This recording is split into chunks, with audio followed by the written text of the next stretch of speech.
Buenas noches, nosotros vamos a hablar sobre la ley del impuesto sobre la renta. Esta presentación fue elaborada por dos estudiantes de la Universidad Rosario Castellanos de la carrera Contaduría y Finanzas del grupo 601. Esta presentación fue elaborada por Georgina Alejandra Moreno y Montserrat Villasana Serrano. Para iniciar, abordaremos el contenido con el que fue elaborada esta presentación. Viene la introducción, sus generalidades, el sujeto, el objetivo, la base gravable, la tasa, algunos ejemplos, las conclusiones y las fuentes bibliográficas. Para iniciar la introducción, se debe saber que la ley del impuesto sobre la renta es aplicable tanto para personas físicas como para personas morales. Es una normativa fiscal que establece las obligaciones y procedimientos para poder calcular y poder pagar dicho impuesto. La ley contempla diversas disposiciones relacionadas con la determinación de utilidades fiscales, deducciones permitidas, regímenes fiscales en especial. Durante esta presentación se explica cómo es que está conformada esta ley, de qué manera es que sus generalidades son abordadas, qué tasa de interés es el que se aplica, cómo es que se aplica y cómo es que se debe pagar. Para iniciar, debemos saber qué es el ISR. El ISR es el impuesto sobre la renta, el cual es justificado basado de acuerdo a la renta o a los ingresos de las personas físicas o jurídicas o empresas o entidades. Es decir, que este impuesto se calcula y se aplica de acuerdo a los ingresos que hayan obtenido durante un periodo determinado. Este impuesto puede variar su estructura de acuerdo a la región del país, es decir, no se paga el mismo impuesto para México como para otros países, sino que cada país tiene su cantidad específica y de acuerdo pues cómo lo va a ir abordando. Aquí en México se basa en unas tablas. Para iniciar diremos qué es lo que dice la ley del ISR. Esta es una normativa legal que establece las disposiciones fiscales relacionadas con la determinación de cálculos y la retención y por supuesto pues el pago de dicho impuesto. Existe en esta ley diversos aspectos que son abordados, como por ejemplo cuál es la definición de la base, qué tasa impositiva es la que se debe de poner, deducciones o exenciones, obligaciones de declaración, retención a pago de cuenta y cuál es el procedimiento de auditoría y cumplimiento. En generalidades abordas lo que es la base imponible, los tipos de impositor, el periodo de liquidación, las obligaciones a declarar, el sujeto pasivo, la retención o pagos de cuenta. Esto pues es lo que se debe de calcular. Y en deducciones y exenciones nos hablan de las diversas categorías que son deducibles para este impuesto. Objeto se refiere a un elemento tangible o intangible que posee un valor económico y que es objeto de registro y seguimiento dentro de los libros contables de una empresa. Los factores que integran el objeto son los activos tangibles. Son bienes físicos que posee una empresa, como son edificios, maquinaria, inventarios, vehículos, entre otros. Los activos intangibles son activos que no tienen forma física, pero que poseen un valor económico, como las patentes, las marcas comerciales, los derechos del autor. Los pasivos son obligaciones financieras o deudas que tiene una empresa, como pueden ser préstamos, cuentas por pagar, impuestos por pagar, entre otros.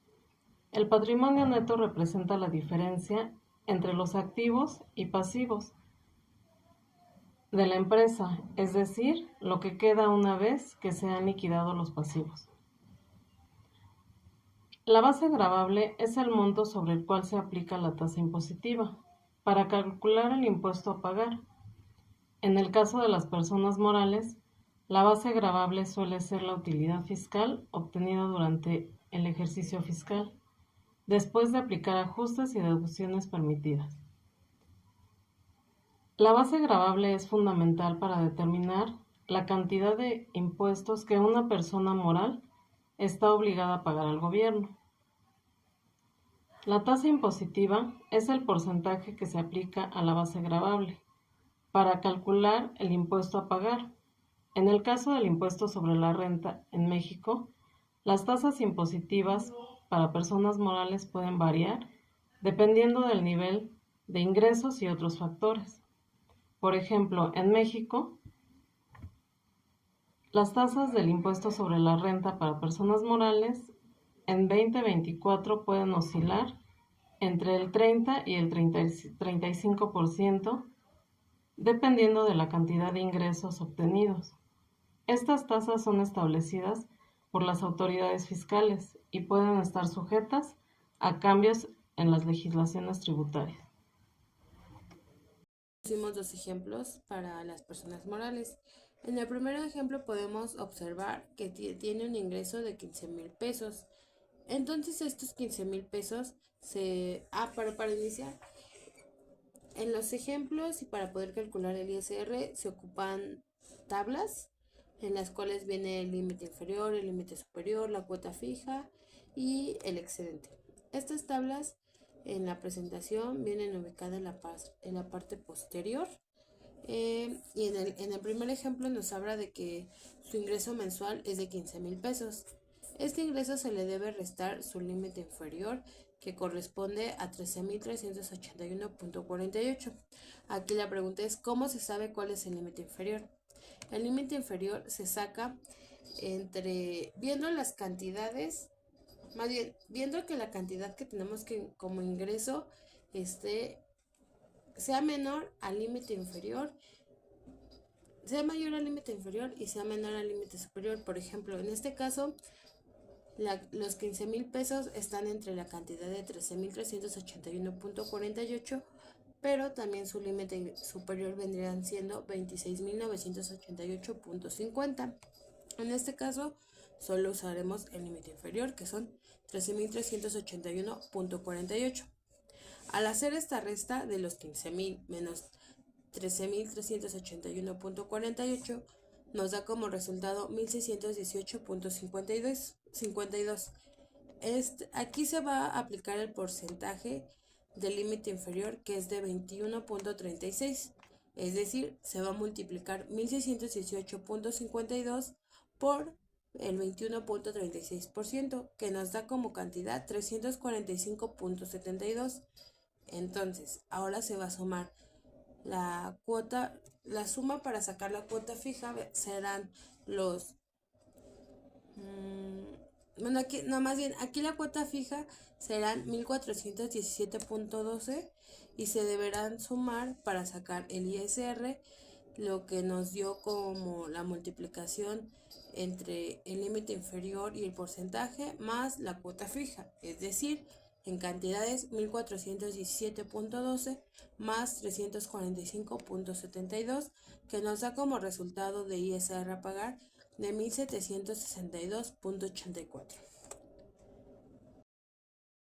Ahora, para el siguiente ejemplo, tenemos como base gravable o como ingreso 178,000 pesos.